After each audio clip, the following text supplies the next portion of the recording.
on va évaluer des radicaux, mais tout d'abord, je vais vous montrer comment aller trouver la racine cubique et la racine quatrième.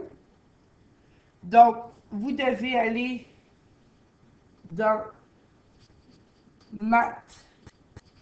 Donc, vous avez le bouton Maths et vous allez aller soit dans 4 ou 5. Donc, si c'est une racine cubique, vous allez aller prendre celui qui dit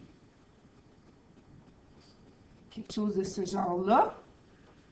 Mais si vous avez une racine quatrième, si vous regardez au numéro 5, vous avez quelque chose avec un X.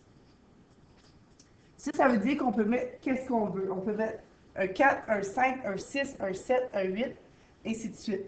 Donc, pour utiliser la racine quatrième, il faut mettre notre 4, aller chercher maths. On peut se rendre avec la flèche à celui-ci, ou on peut juste peser sur 5.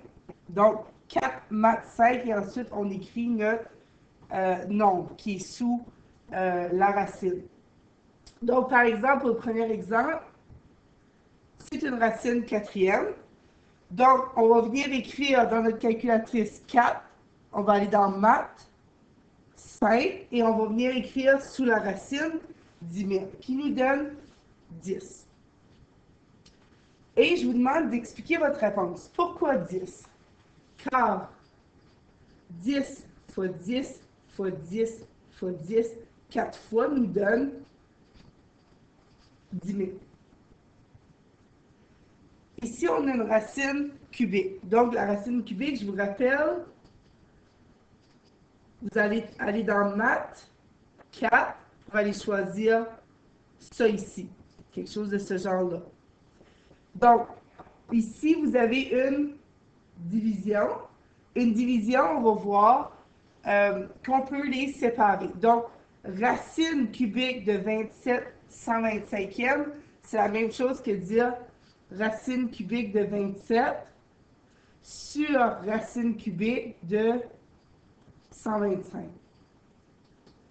Donc, encore une fois, on fait maths 4 et qui nous sert à chercher notre racine cubique et on inscrit 27. Ça nous donne un 3. Et même chose pour 125, ça nous donne un 5. Pourquoi? Donc, car 3 fois 3 fois 3 nous donne 27. Et je devrais dire 5 fois 5 fois 5 nous donne 125. Ou encore, s'il y en a qui peuvent le voir au complet comme étant un 27 125e, on a 3 cinquièmes fois 3 cinquièmes fois 3 cinquièmes qui est égal à 27 125e. Donc, ça, c'est la façon de l'expliquer.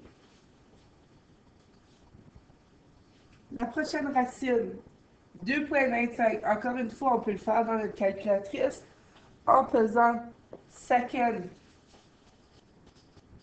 et x2. Donc, si vous regardez au-dessus du bouton x2, vous voyez la racine. Quand on n'a rien d'écrit ici, ça veut dire que c'est une racine carrée.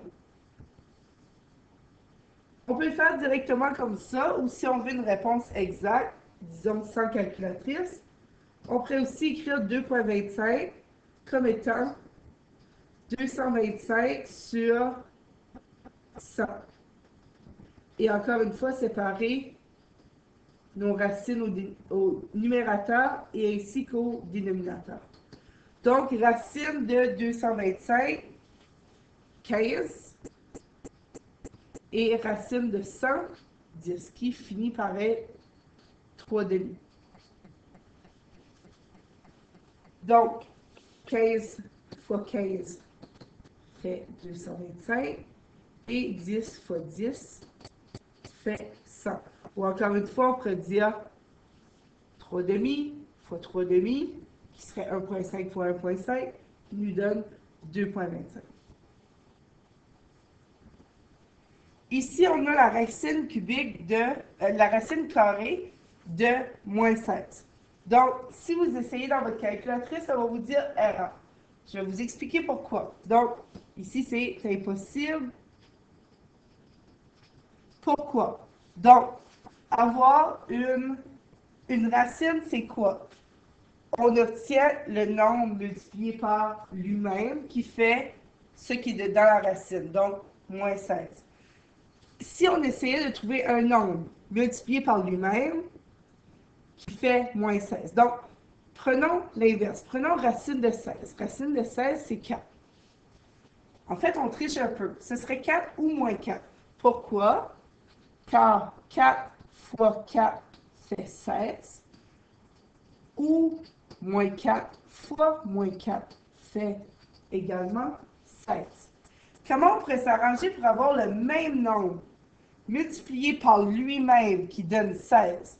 C'est impossible parce que la seule chose qui nous donnerait plutôt moins 16, la seule chose qui nous donnerait moins 16, ça serait moins 4 fois 4. Mais moins 4 et 4, ce ne sont pas les mêmes nombres. Donc, ça ne fonctionne pas. Donc, aucune solution à cette racine carrée de moins 16. On vient juste de voir une racine carrée avec un négatif à l'intérieur. Ça ne fonctionne pas pour une racine paire. Donc, ça veut dire une racine carrée, quatrième, sixième, huitième, et ainsi de suite. Là, j'ai un autre exemple avec une racine cinquième de moins 32. Celle-ci va fonctionner. Donc, si on fait la racine cinquième, encore une fois, vous allez écrire 5. Vous allez aller dans maths et vous allez choisir 5. Donc, on va venir écrire le 5 comme étant l'indice, donc la racine cinquième. Et on va inscrire moins 32. La réponse va être moins 2. Et pourquoi? Et en même temps, on va voir pourquoi ça fonctionne. Car moins 2 fois moins 2 fois moins 2 fois moins 2 fois moins 2 donne moins 32. Donc, quand on multiplie un moins fois un moins, ça nous donne un plus. Donc, ici, on obtient un plus. Ici, on obtient un plus. Mais il nous reste un négatif qui ne peut pas s'annuler avec un autre négatif. Donc, c'est pour ça qu'on a une réponse négative.